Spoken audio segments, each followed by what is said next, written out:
साल तक वो अपनी बीवी के साथ हराम कर रहा था, till 8 years, क्योंकि उसे पता नहीं था।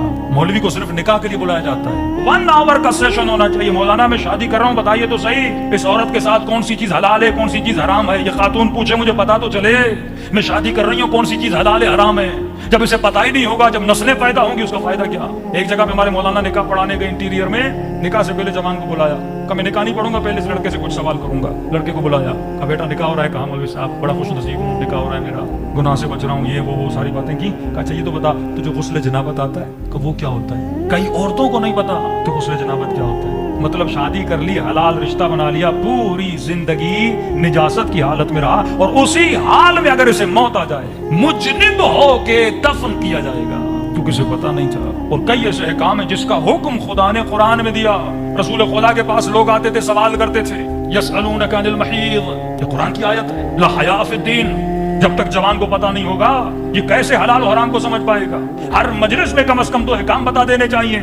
यानी शादी सिर्फ नहीं करनी, तुझे उन अहकामात को जानना है। पहले खुद को हलाल और हराम से बचा, पहली रात के अहकाम क्या है, जब नुत्फा शिकम मादर में ठहर जाता है उसके बाद अहकाम क्या है, कौन सी दुआएं, कौन सी नमाजें, कौन सी रातें, कौन से लम्हे, ये सारा अहले बैत ने बताया है। कई लोग पैदा होते हैं 6 उंगलियां होती हैं, कई बच्चे माजूर पैदा होते हैं, कई एबनॉर्मल पैदा होते हैं। ये हमारी अपनी खताओं की वजह से, हमारी अपनी गलतियों की वजह से। 2 बच्चे हैं, फरमाया ये मुखालिफत खुदा करते हैं, मुखालिफत अहले बैत करते हैं। एक वलदुल ज़िना है, एक वलदुल हैज़ है। सख्ती से मासूमीन ने मना किया कि वो कौन सा वक्त है कि शौहर बीवी के पास जाए और न जाए। क्यों? क्योंकि इसका असर तुम्हारी नस्लों में पैदा होगा। यहाँ तक फरमाया कि जिस रूम में मियाँ बीवी होते हैं उसमें छोटा बच्चा सुनाना नहीं चाहिए, तुम्हारी आवाज वो न सुने। कमौला क्यों? तो बड़ा होके ज़ानी बनेगा।